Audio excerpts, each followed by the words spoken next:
teman-teman semua, kembali lagi dengan aku. Di video kali ini kita bakalan membahas soal kompetensi manajerial untuk P3K. Tapi sebelum ke videonya, jangan lupa di like, comment, subscribe, dan nyalakan lonceng notifikasinya supaya kalian gak ketinggalan video terbaru dari aku. Langsung aja kita baca ke pertanyaan nomor 1. Seandainya Anda mendapatkan kepercayaan dari pimpinan yang Anda tahu akan memecah belah kerjasama kelompok yang telah terbentuk. Ketika menghadapi situasi seperti itu, sikap Anda adalah, kita baca dulu opsinya. A. Saya mencoba mempertimbangkan sendiri dari berbagai sudut pandang kepentingan. B. Saya meminta pertimbangan teman dekat. C. Saya akan meminta pertimbangan senior di kantor. D. Saya akan meminta pertimbangan kelompok kerja saya. Oke teman-teman, nah jika di soal itu terdapat permasalahan dalam kelompok ya teman-teman. Nah ini kan dalam bentuk kelompok nih. Maka pilihlah jawaban yang menyelesaikan permasalahan dengan melibatkan anggota kelompok, teman-teman. Nah, jadi di sini jawaban yang paling tepat itu adalah yang D ya. Itu poin 4-nya. Nah, kalau untuk pilihan jawaban A, B, dan C itu tidak profesional, teman-teman. Karena apa? Tidak melibatkan anggota kelompok, serta melibatkan orang lain yang merupakan bukan anggota kelompok ya. Jadi itu merupakan tindakan yang tidak efektif dan efisien. Jadi di sini poin 5-nya adalah yang D. Kemudian poin 4, maaf teman-teman, poin 4 ya, bukan poin 5 sih. Oke, jadi poin 4-nya yang D, kemudian poin 3 itu adalah yang A, poin 2-nya C, dan poin 1-nya adalah yang B. Gitu teman-teman, kita lanjut ke soal nomor 2. Oke teman-teman, lanjut ya ke soal nomor 2, kita baca bareng-bareng. Bella mendapatkan tugas menyelesaikan urusan kantor di luar kota dengan beberapa rekan tim lainnya. Karena tugas ini sangat penting bagi kantor, Bella diminta untuk bekerja dengan cermat, cepat, efektif, dan efisien serta mematuhi SOP yang ada. Namun, ada salah satu dari rekan kerjanya yang melakukan kesalahan cukup fatal karena tidak bekerja sesuai dengan prosedur. Jika Anda adalah Bella, maka yang akan Anda lakukan adalah, kita baca dulu opsinya. A. Mendalami kesalahan yang telah diperbuat teman tersebut. B. Memintanya untuk mempertanggungjawabkan kesalahannya kepada atasan. C. Membicarakannya dengan rekan kerja yang lain untuk mengambil sikap. D. Membicarakannya kepada atasan tentang permasalahan tersebut. Oke, jadi menjadi anggota tim yang baik itu selalu bersifat terbuka ya teman-teman, dan mengkomunikasikan setiap permasalahan dalam tim untuk dibicarakan dan dicarikan solusi terbaik. Nah, itu merupakan bentuk dari tanggung jawab atas pekerjaan. Jadi, ingat, jika ada permasalahan dalam tim, maka pilihlah jawaban yang melibatkan tim dan cari solusinya, teman-teman. Mana nih? Jadi, timnya itu rekan kerja ya. Jadi, jawaban yang paling tepat itu adalah yang C, poin 4-nya. Kemudian untuk poin 3 itu adalah yang B. Poin 2 adalah yang poin 2-nya adalah yang D, teman-teman. Dan poin 1-nya adalah yang A, teman-teman. Kayak gitu ya. Jadi kalau misalnya ada masalah, dibicarakan di dalam tim tersebut dan dicarikan solusinya bersama-sama, teman-teman. Jadi jangan mengejudge orang yang punya masalah tersebut, atau bahkan buruknya itu membanding-bandingkan dia dengan orang yang lagi bermasalah tersebut ya, teman-teman. Itu nggak bijak banget seperti itu. Oke, kita lanjut ke soal nomor 3. Lanjut ke soal nomor 3, kita baca bareng-bareng. Anda baru saja diangkat menjadi seorang ketua dalam sebuah tim yang besar dan terdiri dari banyak orang. Bagi Anda, faktor utama dalam keberhasilan sebuah tim adalah, kita baca langsung opsinya. A. Memiliki visi dan misi yang sama sehingga seluruh langkah tim dapat menuju ke arah yang sama. B. Memiliki semangat besar karena tanpa semangat tersebut kelompok tidak akan bisa merasakan kesatuan. Yang C. Kedisiplinan pribadi, karena setiap individu kelompok memiliki tugas dan kewajiban masing-masing, sehingga perlu memiliki disiplin diri agar tugas terselesaikan dengan baik. Yang D. Originalitas, karena setiap manusia memiliki potensi yang berbeda dan kelompok bertugas untuk memperbesar penggunaan potensi dari tiap individu tersebut. Oke, jadi kira-kira jawaban yang paling tepat itu yang mana? Nah, untuk sebuah tim yang baik adalah tim yang memiliki visi misi yang sama dan mampu berkoordinasi ya, berkomunikasi serta bekerja sama untuk mencapai visi dan misi yang telah ditetapkan. Jadi di sini otomatis poin keempat, poin paling tingginya itu adalah yang A, teman-teman ya, memiliki visi misi yang sama. Nah, itu merupakan faktor keberhasilan dalam sebuah tim.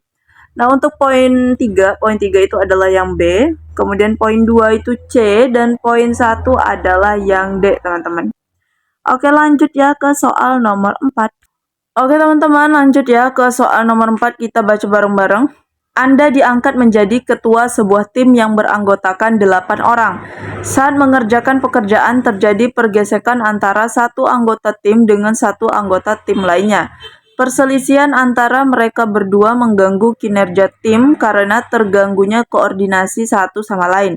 Dengan terjadinya masalah seperti itu dalam tim Anda, maka hal yang akan Anda lakukan adalah, kita baca dulu opsinya satu persatu. A. Membiarkannya begitu saja karena permasalahan pribadi tidak boleh dicampur dengan permasalahan tim. B. Merapatkannya dengan anggota tim yang lain, mencari solusinya bersama, lalu memediasi kedua anggota yang sedang berselisih. Yang C. Menegur kedua anggota yang berselisih dan meminta mereka berdamai.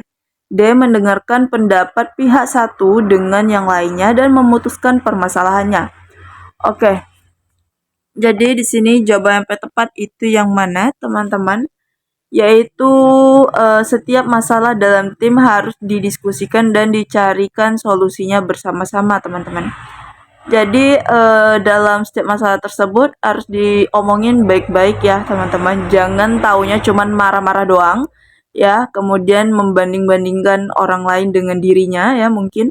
Kemudian satu lagi,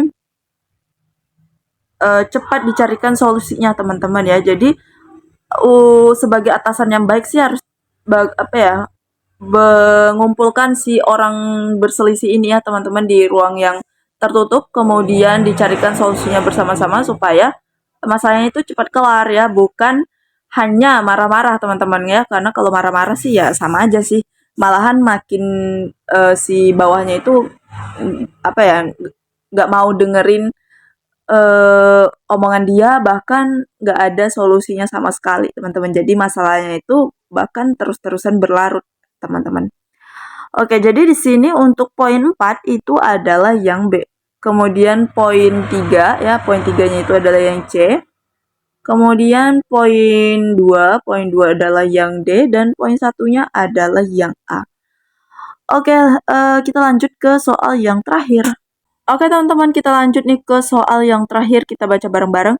Saat menjadi ketua tim kerja, kamu memiliki rekan setim dengan berbagai macam karakter, mulai dari pendiam, humoris, galak, hingga sensitif. Namun, kamu menemukan kendala dengan rekan kerjamu yang dikenal sangat sensitif.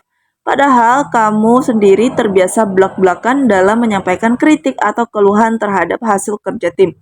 Apa yang kamu lakukan ketika dibuat kesal dengan hasil pekerjaannya yang berantakan dan tidak sesuai arahan? Kita baca dulu opsinya. A. Memilih untuk diam karena tidak ingin melukai hatinya dan membuatnya tersinggung.